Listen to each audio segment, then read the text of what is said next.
تو مسلمان کا ہر عمل عبادت ہے اگر اللہ کی نبی کی بتائی ہوئی ترتیب کے مطابق، اور ہر عمل اس کا گناہ ہے اگر اللہ کے نبی کی ترتیب کے خلاف ہو۔ عبادت بھی نبی کی ترتیب کے خلاف کرے گا تو گناہ ہو جائے، 2 کے 4 سجدے شروع کر دے، 1 کے 2 رکوع شروع کر دے تو نماز الٹا گناہ بن جائے گی۔ اور صحیح تولتا ہو، سچ بولتا ہو، دھوکہ نہ دیتا ہو تو اس کا دکان پہ بیٹھنا ہی شام کو سارے گناہ صاف ہو کے گھر جا رہا ہے۔ اللہ کے نبی نے فرمایا جنت میں ایک وی آئی پی جگہ ہے۔ جنت تو خود وی آئی پی ہے کہ اللہ تعالیٰ نے دنیا بنائی مٹی سے، گارے سے، پتھر سے، چونے سے، لوہے سے، تانبے سے، پیتل سے، لیکن اللہ تعالیٰ نے جنت میں جو سب سے گھٹیا قسم کی چیز جو استعمال کی ہے وہ سونا اور چاندی ہے۔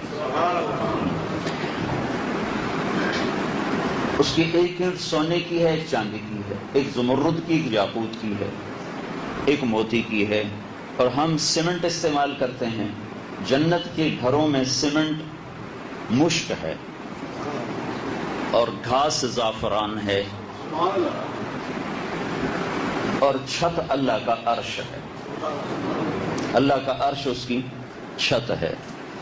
اور یہاں اللہ تعالیٰ نے دریا، پانی کے کڑوے بھی، سمندر میٹھے بھی، وہاں دودھ کے دریا، شہد کے دریا، شراب کے دریا، پانی کے دریا بہا دیے۔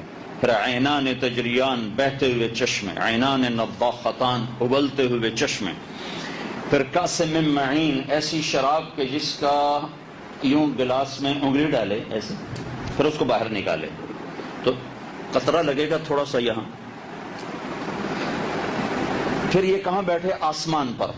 آسمان اتنی دور ہے کہ دیکھا ہی نہیں جا سکتا۔ آسمان پہ بیٹھ کے انگلی کو ایسے نیچے کر دے تو اس کے یہاں جو قطرہ لگا ہوا ہے اس کی خوشبو سے پوری کائنات میں خوشبو پھیل جائے گی، پوری کائنات۔ وَكَأْسٍ مِّن مَّعِينٍ، دنیا کی شراب میں کیا ہے؟ سر درد ہوتا ہے، سر چکراتا ہے، الٹیاں آتی ہیں۔ اور جنت کی شراب میں کیا ہے؟ لا يُصَدَّعُونَ عَنْهَا، سر نہیں چکرائے گا، سر درد نہیں ہوگا۔ وَلَا هُمْ يُنزِفُونَ، بے ہوش ہو کے گرے ہوئے نہیں ہوں گے۔ اور 3 اللہ تعالیٰ نے وہاں محفلیں بتائی ہیں، محفلیں، 3 محفلیں، یہاں کی زبان میں بار روم، 3 بار روم ہیں۔ پہلے تو یہ اعلان ہوگا جو دنیا میں نہیں پیتے تھے تشریف لائیں، جو دنیا میں نہیں پیتے تھے تشریف لائیں، آج ان کو جنت کی شراب پلائی جائے گی۔ تو جیسے جیسے ان کے مقام ہیں ویسے ویسے وہ 3 کیٹیگریز ہیں، 3 محفلیں ہیں۔ ایک محفل تو ایسی ہوگی ان الابرار یشربون من کأس کان مزاجها کافورا، کہ ان کے ایک طرف سراہی ہوگی، ایک طرف جام ہوگا، وہ خود ڈالیں گے اور پئیں گے، خود ڈالیں گے پئیں گے۔ یہ صرف درجہ بندی کو بتانے کے لیے ہے، ورنہ ہر جگہ نوکر بھی ہیں، خدام بھی ہیں، حوریں بھی ہیں، سب کچھ ہے، لیکن صرف 3 کیٹیگریز مرتبے کے لحاظ سے بتانے کے لیے اللہ تعالیٰ نے یہ فرق ہمیں سمجھایا کہ جو نیچے والی جنت ہے ان کا پینے پلانے کا نقشہ بیان کیا ہے کہ وہ خود ڈالیں گے اور پئیں گے۔ اس سے جو اوپر وی آئی پی جنت ہے اس میں ہے یسقون فیہا کأسا کان مزاجها زنجبیلا، اس میں ہوگا کہ وہ خود نہیں ڈالیں گے، ان کو ڈال کے پلانے والے پلائیں گے۔ کون؟ فرشتے پیش کریں گے۔ کون؟ جنت کے نوکر پیش کریں گے۔ کون؟ جنت کے غلام پیش کریں گے۔ کون؟ جنت کی خوبصورت لڑکیاں پیش کریں گی۔ اور وہ جو جنت کی لڑکی کے ہاتھ میں جام ہوگا، بِأَيِّ بَنَانٍ تُعَاطِيهِ، میرے نبی نے فرمایا تمہیں پتہ بھی ہے وہ ہاتھ کیسے ہوں گے جو تمہاری طرف بڑھیں گے۔ وہ ہاتھ جس میں وہ جام ہوگا، اس ہاتھ کی انگلی کا یہ ایک فنگر ٹپ، یہ پورا میرے نبی نے فرمایا اگر اتنی جگہ وہ سورج کو یوں کر کے دکھائے تو سورج نظر نہیں آئے گا، ختم ہو جائے گا۔ تو اس کا پورا ہاتھ کیسا ہوگا؟ پھر ابن عباس نے فرمایا تو پھر اس کا چہرہ کیسا ہوگا؟ تو جب وہ اس کو پیش کرے گی تو اس کے جسم پہ 100 جوڑے ہوں گے، ایک جوڑا نہیں ہوگا. اس کا قد 130 فٹ ہوگا. تم پریشان ہو گئے ہو کہ 5.5 فٹ نال کی بنے گا، پھر تو بغل ہی پا لوے گی. تو اللہ کے نبی نے کہا ڈرو نہیں، تم سب ایک جیسے ہوگے، سب 130 فٹ کی ہائٹ پہ ہوں گے. اور یہ جو پیش کرنے والی لڑکی ہے، اس کے جو 130 فٹ کو آپ تصور میں لو، بڑے سے بڑا مینار 130 فٹ کا مشکل سے ہوتا ہے.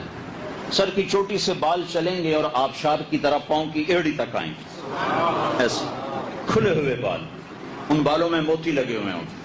اور وہ جو پہنے گی لہنگا، جو شادی والی رات لڑکیاں پہنتی لہنگا، وہ 3 میل کے دائرے میں گھوم رہا ہوگا، 3 میل کے دائرے میں. اور جب وہ یوں ایک قدم بڑھائے گی اس کو وہ جام پیش کرنے کے لیے، تو اس ایک قدم میں 1 لاکھ نخرہ اپنے خامد کو دکھائے گی. 1 لاکھ. اگر موت ہوتی تو یہ مر جاتے، وہ پیش کرے گی. لیکن ایک وی آئی پی جگہ ہے، اولا، اس کو کہتے ہیں جنت الفردوس. یہ جو میں آپ کو جنت بتا رہا تھا، یہ عام جنت ہے. اس میں جنت الفردوس کی خصوصیت یہ ہے کہ اسے اللہ نے اپنے ہاتھوں سے بنایا، خود میں ڈیزائن ساری خود کی ہے. نیچے والی جنت کن فکان، ہو جا ہو گئی، ہو جا ہو گئی، ہو جا ہو گئی. لیکن جب جنت الفردوس کی باری آئی تو اللہ نے کہا یہ میں خود بناؤں گا. اللہ نے اپنے ہاتھوں سے بنائی. تو کیا چیز بنی ہوگی؟ پھر اس میں ایک خصوصیت یہ ہے، جس دن بنایا اس دن سے لے کر آج، اور آج سے قیامت تک اللہ روزانہ اسے 5 دفعہ پہلے سے زیادہ ڈیکوریٹ کرتا ہے، خوبصورت کرتا ہے. وہ کیا چیز بن رہی؟ یعنی میں کبھی کبھی بالکل پاگل ہو جاتا ہوں کہ ایک ہال ہے، ہم اس کو خوبصورت بنانے کے لیے شروع ہو جائیں. 1 سال لگ جائے گا، 2 لگ جائیں گے، 3 لگ جائیں گے، 4 لگ جائیں گے، 10 سال لگ جائیں گے. 10 سال کے بعد اس میں کوئی گنجائش نہیں ہوگی مزید کچھ کرنے کی. ایک لڑکی کا ہم میک اپ کرتے ہیں 1 گھنٹہ، 2 گھنٹے، 6 گھنٹے، 8 گھنٹے، 10 گھنٹے، 12 گھنٹے. جو بیوٹی پارلرز ہوتے ہیں تو ایک سطح پر آ کر وہ بیوٹیشن کہتی ہے اس سے آگے نہیں ہو سکتی، اس سے آگے کریں گے تو وہ بدصورت ہو جائے. پورا پاؤڈر کا ڈبہ منہ پہ ڈال دو تو اس کا کیا بنے. تو اب آپ تصور فرماؤ، اللہ نے جنت الفردوس میں ایک لڑکی کو پیدا کیا ہے، ایک درخت کو پیدا کیا، ایک گھر کو بنایا، ایک نہر کو چلایا، ایک پودے کو لگایا، ایک پھل کو لگایا، ایک پھول کو لگایا، ایک جانور بنایا، ایک پرندہ بنایا، ایک نہر بنائی، ایک تخت بنایا، ایک پردہ لٹکایا، ایک قالین بچھایا، ایک کلی کھلائی. اب اس کو سوچتے جاؤ، جس دن اسے بنایا اس دن سے آج تک روزانہ پہلے سے 5 دفعہ زیادہ خوبصورت کر رہا. کیا چیز بن رہی؟ اور خوبصورتی کیا کر رہا ہے؟ میک اپ کر رہا ہے؟ نہیں، اپنے چہرے کی تجلی ڈالتا رہو. یوں جاتی. اس وی آئی پی جنت میں جو محفل ہوگی پینے پلانے کی، وہاں پلانے والے نوکر نہیں ہوں گے، پلانے والے خبریں نہیں ہوں گی، خود نہیں پئیں گے. وہاں وَسَقَاهُمْ رَبُّهُمْ شَرَابًا طَهُورًا، وہاں اللہ خود پلا رہا ہے، اللہ خود پیش کرے. میرا بندہ میرے ہاتھ سے بھی، میرے ہاتھوں سے بھی. یہ صلہ ہے تیرا دنیا میں حرام چھوڑنے کا، غلط چھوڑنے کا. اس وی آئی پی جنت میں ایک اور وی آئی پی جگہ ہے، خود اس میں ایک اور وی آئی پی جگہ ہے. تو وہ کیا چیز ہوگی؟ میرے نبی نے فرمایا وہاں 3 آدمی جا سکتے ہیں، چوتھا نہیں. 3 قسم کے آدمی جا سکتے ہیں، چوتھا نہیں. پہلا کون ہے؟ عدل کرنے والا حاکم. عدل کرنے والا حاکم، جس نے عدل کیا، عدل کرنے والا بادشاہ. دوسرا کون ہے؟ ذو رحم وصول، رشتہ دار برا سلوک کرتے رہے اور وہ ہمیشہ ان کے ساتھ اچھا کرتا رہا. اس نے یہ نہیں کہا او کی جان جان اسی کیوں نہ کریے، اس نے یہ ساری زندگی نہیں کہا وہ کیا کر رہے ہیں ہم کیوں نہ کریں، ہم کوئی چھوٹے باپ کے ہیں. جو بولے گا بولیں گے، جو نہیں بولے گا نہیں بولیں گے، جو سلام کرے گا کریں گے، جو نہیں کرے گا نہیں کریں گے، جو حال پوچھے گا پوچھیں گے، جو نہیں پوچھے گا نہیں پوچھیں گے. جو ایسا پاگل نہ بنا، بلکہ ہر حال میں وہ توڑتے رہے یہ جوڑتا رہا، وہ ٹھکراتے رہے یہ جھکتا رہا. تو میرے نبی نے فرمایا وی آئی پی میں وی آئی پی جنت ہے، ایک دوسرا یہ جائے گا. تیسرا کون جائے گا؟ ذو عیال صبور، جس نے اولاد کو حلال کما کے کھلایا، حرام نہ کھلایا، اور تکلیف سہتا رہا، تکلیف سہتا رہا، جھوٹ نہیں بولا، رشوت نہیں لی، دھوکہ نہیں دیا، فراڈ نہیں کیا، اور صبر کرتا رہا، تو تیسرا بوجھ نہ شہید جا رہا ہے، نہ مولانا صاحب جا رہے ہیں، نہ پیر صاحب جا رہے ہیں، نہ بزرگ اور ولی صاحب جا رہے ہیں، نہ امام مسجد جا رہا ہے، نہ مجاہد جا رہا ہے، نہ غازی جا رہا ہے، نہ مبلغ جا رہا ہے، نہ محدث جا رہا ہے، نہ مفسر جا رہا ہے۔ کون جا رہا ہے؟ تینوں وہ ہیں جنہوں نے دنیا میں لوگوں کے ساتھ بھلا کیا۔ ایک جس نے رعایا کے ساتھ بھلا کیا، عدل دیا، ایک جس نے رشتہ داروں کے ساتھ بھلا کیا، ان کے تعلق توڑنے کے باوجود ان سے تعلق جوڑا، اور ایک جس نے اپنے بچوں بیوی کا بھلا کیا، انہیں حلال کھلایا، حرام نہ کھلایا۔ عمر بن عبدالعزیز نے 3 بر اعظم پر حکومت کی، 3 بر اعظم، اور جب وہ گورنر تھے تو 100 اونٹوں پہ ان کا سامان چلتا تھا جب وہ سفر کرتے تھے، اور جب وہ 3 بر اعظم کے حکمران بن گئے تو اللہ تعالیٰ نے ایک خلافت راشدہ کا دور دوبارہ دکھایا لوگوں کو۔ 3 بر اعظم کی حکومت، اور گھر میں آتے ہیں اور بیوی کہتی ہے کہ بچے کپڑے مانگ رہے ہیں، عید آ رہی ہے، عید پہ ہر کوئی اپنے بچوں کے لیے کپڑے بناتا ہے، تو وہ کہتے ہیں، بیگم کہتی ہے کہ بچے کپڑے مانگ رہے ہیں، عید آ رہی ہے، تو عمر بن عبدالعزیز فرماتے ہیں میرے پاس پیسے کوئی نہیں۔ اور عمر بن عبدالعزیز کا زمانہ وہ تھا کہ 3 بر اعظم میں زکوٰۃ لینے والا ایک آدمی نہیں تھا، وہ دور تھا عمر بن عبدالعزیز کا۔ اپنے گھر کا حال یہ ہے کہ کہہ رہے ہیں میرے پاس تو پیسے کوئی نہیں۔ آپ دونوں میاں بیوی بیٹھے ہوئے ہیں، بیت المال اتنا بھرا پڑا ہے، اس لیے کہ لوگ زکوٰۃ لینے والے تھے نہیں، تو ساری زکوٰۃ بیت المال میں اکٹھی ہوئی، اور حکومت کے جو جتنے اس وقت کمائی کے فنڈ تھے، جتنے بھی وسائل، وہ سارے بیت المال میں اکٹھے ہوتے تھے، اور اس سے 1 روپیہ نہیں لے رہے۔ تو ان کو بیوی نے مشورہ دیا، آپ ایسا کریں، اگلے مہینے کی جو تنخواہ ہے ایڈوانس دے گئے، میں اس سے کپڑے بنا لوں، اور گھر کا چولہا میں مزدوری کر کے چلا لوں، میں گھر میں بیٹھے بیٹھے مزدوری کر لوں، میں اس سے گھر کا چولہا چلا لوں۔ حضرت عمر نے کہا یہ بات ٹھیک۔ تو باہر گئے اور اپنے وزیر خزانہ کو بلایا، ان کے وزیر خزانہ کا نام تھا مزاحم، ان سے فرمانے لگے بھائی ہمیں اگلے مہینے کی ہماری جو سیلری ہے، تنخواہ ہے، ہمیں ایڈوانس دے دو، ہم نے بچوں کے کپڑے بنانے ہیں۔ تو اس نے کہا امیر المومنین آپ مجھے لکھ کے دے دو، آپ 1 مہینہ زندہ رہو گے، میں دے دیتا ہوں۔ تو عمر بن عبدالعزیز چپ ہو کے گھر واپس آئے اور فرمایا، فاطمہ بیوی کا نام تھا، میرے بچوں سے کہہ دو میں کپڑے لے کے نہیں دے سکتا۔ عید کی نماز پڑھائی، شاہی خاندان ملنے آ رہا ہے بڑی پوشاکوں میں، حشم قدم میں، بچے آئے اسی پرانے کپڑوں میں، تو حضرت عمر رونے لگے، تو فرمانے لگے میرے بچوں آج تو میں اپنے باپ پہ گلا تو ہوگا کہ کپڑے کا ایک جوڑا ہی لے کے نہ دیا۔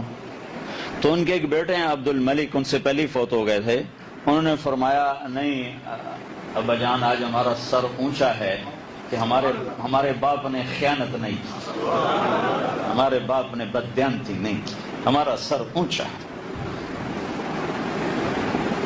جب ان کا انتقال ہونے لگا تو انہوں نے بلایا رجا بن حیوہ، ایک بڑے عالم ہیں جو ان کا جنازہ بھی پڑھایا، قبر میں بھی اترا۔ فرمایا کہ رجا میں نے عبد الملک جو ان کا چاچا تھا اور بنو امیہ کا دوسرا خلیفہ تھا، میں نے جب اس کو قبر میں اتارا اور اس کے کفن کو کھولا تو میں نے دیکھا اس کا چہرہ قبلے سے ہٹ گیا تھا اور رنگ اس کا کالا پڑ گیا تھا۔ پھر میں نے ولید اس کا بیٹا تھا، اس کو قبر میں اتارا تو میں نے اس کا کفن کھول کے دیکھا تو اس کا چہرہ قبلے سے ہٹ گیا تھا، رنگ کالا پڑ گیا تھا۔ پھر میں نے سلیمان وہ بھی عبد الملک کا بیٹا تھا، میں نے اس کو قبر میں اتارا، اس کا میں نے کفن کھول کے دیکھا تو اس کا چہرہ قبلے سے ہٹ گیا تھا اور رنگ کالا پڑ گیا تھا۔ بلکہ سلیمان کی میت جب قبر کے قریب لائے اور اس کو اٹھانے لگے تو اس کا جسم ہلنے لگا تو سلیمان کے بیٹوں نے کہا ہمارا باپ زندہ ہے۔ تو عمر بن عبدالعزیز نے فرمایا بیٹو زندہ نہیں ہے، عذاب جلدی شروع ہو گیا، عذاب جلدی شروع ہو گیا ہے۔ وَلَا تَحْسَبَنَّ اللَّهَ غَافِلًا عما يعمل الظالمون، ان ظالموں کو بتا دو تمہارا رب سویا ہوا نہیں ہے، جاؤ جاؤ جو مرضی کرنا ہے کرو۔ یہاں تو حسین جیسوں کے ساتھ میزوں پہ چڑھ گئے، میں دیکھتا رہا، یزید جیسے تخت پہ بیٹھے میں دیکھتا رہا، اہل بیت کے سر کٹ کے میزوں پہ چڑھ گئے میں دیکھتا رہا، ان کی پاک معصوم بیٹیوں کو گھسیٹا گیا میں دیکھتا رہا، ابن زیاد اور شمر لعین جیسے حکومت کے تخت پر بیٹھ کے سرداری کرتے میں دیکھتا رہا۔ حسین کا کٹا ہوا سر ابن زیاد کے سامنے آیا، اس نے منہ پہ چھڑی ماری تو زید ابو برزہ اسلمی کھڑے ہو کر کہنے لگے بخت بخت، یہ چھڑی ان ہونٹوں سے ہٹا، میں نے یہاں نبی کے ہونٹوں کو لگتے دیکھا۔ یہ دنیا ہے، یہ امتحان کی جگہ ہے، یہ عزت اور ذلت کے یہاں معیار نہیں ہے، کامیابی ناکامی کے یہ معیار نہیں ہے، مال کا آنا اور جانا یہ کوئی معیار نہیں ہے۔ یہ دیکھو کہ میرا رب راضی ہے کہ ناراض ہے، میں نے اللہ کو راضی کیا کہ ناراض کیا، میں نے اللہ کا رسول کو راضی کیا کہ ناراض کیا۔ پھر یہ ہزاروں کلومیٹر کا سفر کر کے سر یزید کے سامنے پڑا ہوا ہے اور یزید منہ پہ چھڑیاں مار رہا ہے اور زید بن ارقم تڑپ کے کہتے ہیں ان ہونٹوں سے چھڑی ہٹا، میں نے ان پہ نبی کے ہونٹوں کو لگتے دیکھا۔ یہ امتحان ہے، کوئی یہ نہ سمجھے کہ میں نے مال بنا لیا ہے، یہ دیکھو بنایا کیسے ہے۔ وَلَا تَحْسَبَنَّ اللَّهَ غَافِلًا عَمَّا يَعْمَلُ الظَّالِمُونَ، بتا دو ظالموں کو تمہارا رب نہ سویا ہے نہ غافل ہے۔ لا تأخذه سنہ، اونگتا نہیں، ولا نوم، سوتا نہیں، وما کان ربک نسیا، بھولتا نہیں، لا یضل ربی، غلط فیصلے نہیں کرتا، لا یعزب عن ربک من مثقال ذرہ، ایک ذرہ اس کی نظر سے چھپا ہوا نہیں، سواء منکم من اسر القول، زور سے بولو، ومن آہستہ بولو، ومن جہر بہ، زور سے بولو، وہ تمہارا رب سنتا ہے، ومن هو مستخف باللیل، دن کے رات کے اندھیروں میں کرو جو کرو تیرا رب دیکھتا ہے، وسارب بالنہار، دن کے اجالوں میں کرو جو کرو تیرا رب دیکھتا ہے۔ انہا ان تک مثقال ذرۃ من خردل فتکن فی صخرۃ او فی السماوات او فی الارض یأتی بها اللہ ان اللہ لطیف خبیر۔ جاؤ جاؤ یونان کی غاروں میں بیٹھ کے منہ کالے کرو، یا ہواؤں میں اڑ کر اللہ سے بغاوت کرو، یا زمین میں تہ خانے بنا کر اپنے رب سے بغاوت کرو، تیرے رب کی وہ آنکھ جو نہیں سوتی دیکھ رہی ہے، دیکھ رہا ہے۔ ما یکون من نجوى ثلاثة الا هو رابعهم، تین کٹھے ہو جاؤ، پردے گرا دو، کنڈیاں لگا دو، چوتھا اللہ ہے، کدھر بھاگو گے؟ ولا خمسة الا هو سادسهم، پانچ کٹھے ہو جاؤ، چھٹا اللہ ہے، اللہ ہے۔ ولا ادنى من ذلك ولا اکثر الا هو معهم اينما كانوا ثم ينبئهم بما كانوا يصنعون۔ جاؤ جاؤ، رب کی دھرتی سے نکل سکتے ہو، رب کی فضاؤں سے نکل سکتے ہو، چاند تاروں سے آگے جا سکتے ہو، مشرق اور مغرب کے کناروں سے نکل سکتے ہو، شمال و جنوب کو پار کر سکتے ہو، کیا اپنی موت سے لڑ سکتے ہو، کیا قبر میں جانے سے منکر ہو سکتے ہو، کیا کیڑوں کی غذا بننے سے اپنے آپ کو روک سکتے ہو، کیا منکر نکیر کو ٹیکنالوجی سے قبر سے دھکا دے سکتے ہو، کیا اللہ کی جنت کو آگ لگا سکتے ہو، کیا اللہ کی جہنم کو فائر بریگیڈ سے بجھا سکتے ہو، کیا اللہ کا سامنے کھڑے کرنے سے رک سکتے ہو، اللہ کو سے ہٹ جاؤ، اللہ کے نبی کے سامنے کھڑے ہونے سے انکار کر سکتے ہو؟ اس حال میں مر گئے تو کیا منہ دکھاؤ گے اللہ کے نبی کو؟ ادھر حسین کا کٹا ہوا سر آئے گا، ادھر یہ آئے گا جی بچوں کے لیے جھوٹ بھی بولا، یاری بھی کی، مکاری بھی کی، کہ ظالم تجھے میرا حسین نظر نہ آیا، اس نے تو سر کٹا دیا تھا اپنے رب کو راضی کرنے کے لیے۔ زخم پہ زخم کھا کے جی، اپنے لہو کے گھونٹ پی، آہ نہ کر لبوں کو سی، عشق ہے دل لگی نہیں، سینے پہ تیر کھائے جا، آگے قدم بڑھائے جا، یعنی زبان حال سے کہہ دے کہ ہاں ستائے جا۔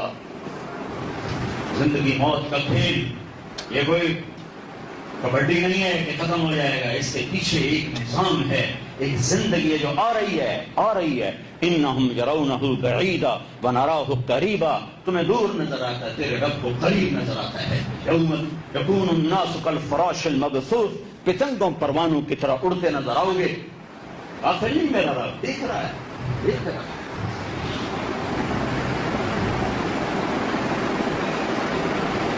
فرمایا رجا میں قبر میں جا رہا ہوں، دیکھنا میرے ساتھ کیا ہوتا ہے، میرے ساتھ کیا ہوتا ہے۔ بچوں کو کپڑے نہیں لے کے دیے، 3 بر اعظم میں بھوکا کوئی نہیں تھا، گھر میں چراغ نہیں جلے، 3 بر اعظم میں کسی کے گھر میں اندھیرا نہیں تھا. اپنے آپ کو پیس دیا، بچوں کو حلال کھلایا، حکومت میں عدل کیا، انصاف کیا. جب ان کا انتقال ان کے سالے آ گئے مسلمہ بن عبد الملک، امیر المومنین بچوں پہ کیا ظلم کر کے جا رہے ہو؟ کہا کیا؟ کہ 1 پیسہ نہیں چھوڑ کے جا رہے ہو، تیرے بعد کیا کریں گے؟ کہنے کہ اٹھاؤ مجھے، بٹھاؤ. بٹھا دیا. کہ مسلمہ حرام کھلایا نہیں، حلال تھا. کیا بات، حرام کھلایا نہیں، حلال تھا. اگر یہ نیک ہوں گے تو اللہ انہیں ضائع نہیں کرے، اگر یہ نافرمان ہوں گے تو مجھے ان کی نافرمانی کی پرواہ ہے. اور اپنے بچوں کو بلایا، ان کو دیکھ کے رونے لگے. 12 بچے تھے. کہنے کہ میرے بچوں، میرے سامنے 2 راستے تھے. ایک یہ تھا کہ میں اللہ کو ناراض کر کے تمہارے لیے مال جمع کرتا، ایک یہ تھا میں اللہ کو راضی کر کے تمہارے لیے اپنے لیے جنت کا راستہ بناتا. میں اللہ سے نہیں لڑ سکتا. جب دکھ آئے تو اللہ کو پکارنا، شہرت سے زیادہ قریب پاؤ گے. شام بن عبد الملک مرا، 10 لاکھ درہم اپنی اولاد کے لیے چھوڑ کے مرا. اور 30 سال کے بعد اس کے بچے مسجد کی سیڑھیوں پہ بیٹھ کے بھیک مانگتے. اور عمر بن عبدالعزیز اپنے بچوں کو فقیر چھوڑ کے مرا. اور 30 سال کے بعد اس کے بیٹے 100 گھوڑے اللہ کے نام پہ خیرات کر دیتے. 100 گھوڑے. جب ان کا انتقال ہوا اور ان کی میت کو قبر میں اتارنے کے لیے قریب کیا، سلیمان کا میں نے بتایا کیا ہوا اس کے ساتھ. عمر کے ساتھ کیا ہوا؟ جب ان کی میت کو قبر کے قریب کیا تو آسمان سے ایک پرچہ ایسے آیا. سب دیکھ رہے ہیں ایک پرچہ آ رہا ہے، ایک پرچہ آ رہا ہے، اور آ کر عمر کے سینے پر گرا. تو انہوں نے پرچہ اٹھایا، کھول کے دیکھا تو اس پہ لکھا ہوا تھا بسم اللہ الرحمن الرحیم. پہلی سطر. دوسری سطر براءۃ من اللہ لعمر بن عبد العزیز من النار. لوگو سن لو، اللہ نے عمر کو جہنم سے آزاد کر دیا.